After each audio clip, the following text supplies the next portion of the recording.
حقوق اللہ معاف اوجل سن، حقوق اللہ کے اوجل سن کس کتاب میں لکھا ہوا ہے؟ کس بنیاد پہ، کس دلیل کی بنیاد پہ لوگ یہ بات کرتے ہیں؟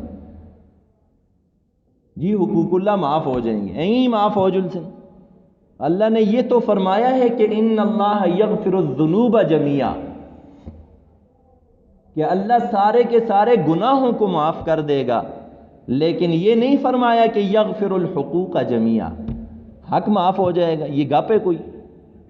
اللہ نے نماز فرض کی ہے، میں یہ نہیں کہتا کہ اللہ قادر نہیں ہے معاف کرنے پر، لیکن اللہ کا ضابطہ یہ نہیں ہے۔ اللہ کا یہ ضابطہ نہیں ہے کہ جی نماز دا حکم دیتا بس ٹھیک ہے جی نماز نہ پڑھنے آتے اللہ معاف کر سی۔ یہ غلط ذہنیت ہے۔ تو کسی کا چوتھی شرط، کسی کا حق کھایا ہے، خواہ وہ اللہ کا حق مارا یا اللہ کے کسی بندے کا حق مارا ہے، اب اس حق کو واپس کرے۔ توبہ کی بنیادی اور چوتھی شرط یہ ہے، کسی سے رشوت لی تھی، پتہ ہے کہ وہ آدمی فلان جگہ رہتا ہے اور میں نے اس سے 50,000 روپے رشوت لی تھی، جا کر اس کو دے دے، یہ اس کا حق ہے۔ یہ قیامت تک متھے رگڑ رگڑ کے کالے کر گنے، لیکن اس کا یہ حق معاف نہیں ہوگا۔ ساری ساری رات اگر یہ سجدے میں گزارے، پورا پورا قرآن یہ جی نوافل میں پڑھ لے، لیکن اس کا یہ حق جو 50,000 روپے یا 1 روپیہ بھی اگر رشوت کا یا سود کا، پرائے مال کا اگر کھایا ہے تو یہ معاف نہیں ہوگا۔ لوگ تو ویسے بس جی وہ محاورہ تو ویسے ٹھیک ہی ہے، اگر اس پہ غور اگر کیا جائے کہ بلی 7 چوہے کھا کے آ جاؤ گی، وہ اس لیے کہ پچھلا مافات جو کچھ ہو گیا تھا اس کا تدارک کرنے کی کوشش کرے آدمی، کہ جو میں نے کسی کا حق کھایا تھا میں واپس کروں اس کو، مرنے سے پہلے پہلے یار مرنا بھی ہے، کل کو مرساں دا جواب کے دے ساں کھڑ کے۔ اولاد جن کے لیے ویسے ہم یہ کماتے ہیں نا، یہ انہوں نے وفا نہیں کرنی کسی کے ساتھ، اللہ ہے کہ کوئی ملانا ہوئے کسا دا پتر تے گل نہ کردا کہ پولدا نہیں ہونا، مولوی ہو کاری ہو تو اس کی بات نہیں کرتا کہ وہ اپنے والد کو نہیں بھولتا ہے، کسی موقع پہ بھی نہیں بھولتا۔ باقی کوئی کہے کہ میں اپنے ہاں یاد کر دو اسی کہ مڑے والد صاحب بڑے اچھے ہوندے اسی اللہ بخشے انہوں سے مڑ واسطے مجھ کوئی کما کے چھوڑیے، یہ کہتے ہوں گے، لیکن او 40واں کر کے جدوں اسی بانے ہونے ہیں تے پھر اسی ٹیڑی بھی انہوں تے خرچ نہ کر دے، یہی ہے کہ نہیں جی؟ کر دیاں پھر کسا سنیا کہ اساں والد صاحب واسطے خیرات کی تھی۔ مفتی شفیع صاحب رحمۃ اللہ علیہ کے والد صاحب حضرت مولانا یاسین صاحب رحمۃ اللہ علیہ دنیا سے جب جانے کا وقت آیا نا تو عالم دین تھے، اپنے بیٹے کو اپنے پاس بلایا، مفتی اعظم پاکستان تھے، مفتی اعظم پاکستان، مفتی رفیع عثمانی صاحب، مفتی تقی عثمانی صاحب کے والد صاحب۔ تو وہ آئے نا، جب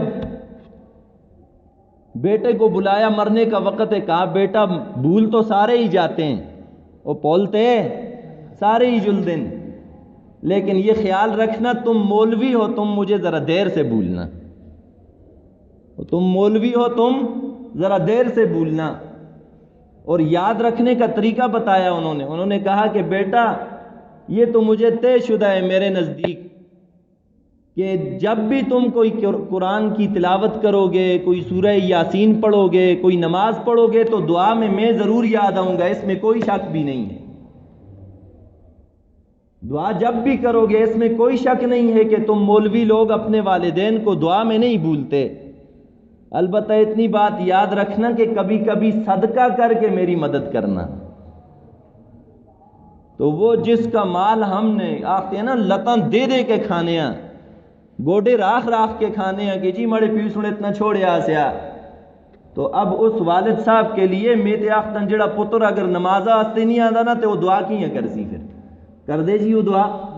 کیڑی جائی بھی کرسی، نمازہ کو لو بعد دعائیاں قبول ہونی ہونگی، ایک پتر نماز ہی نہیں پڑھتا تو گل ختم ہو گئی نا جی۔ تو خیر چوتھی شرط یہ تھی کہ کسی کا اگر حق دبایا ہے، خواہ اللہ کا حق مارا یا بندے کا حق مارا، اس کا حق واپس کر دو، جب تک واپس نہیں کرے گا وہ حق معاف نہیں ہوگا۔ نماز نہیں پڑھی تھی تو نماز بعد میں پڑھ لے، یہ نماز دیر سے پڑھنے کی وجہ سے اس کو گناہ ہوگا، یہ گناہ اللہ معاف فرما دیں گے۔ ان اللہ یغفر الذنوب جميعا، اللہ گناہ سارے معاف کر کن سن، توبہ کیتی تے تاں۔ لیکن اگر کوئی یہ کہے کہ جی نماز معاف ہو جائے گی تو ایک کوڑ کر دے لگے رہے، نماز معاف نہیں ہوگی جی، اللہ کا حق معاف نہیں ہوگا، زکوٰۃ نہیں دی، زکوٰۃ دے، یہ مرنے سے پہلے حج نہیں کیا، فرض تھا، اس کو چاہیے کہ یہ حج کر کے جائے، آگے معاملہ بڑا سخت ہو جائے گا۔ کسی کا حق دبایا تھا،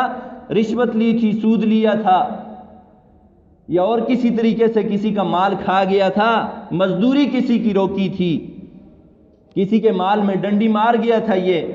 تو اس کو چاہیے کہ دنیا میں اپنا معاملہ صاف کر کے جائے، آخرت کا معاملہ بڑا سخت ہوگا۔ میں نے بتایا نا کہ اگر ساری رات یہ نوافل پڑھ لے، سلمان بن عبد الملک روایات میں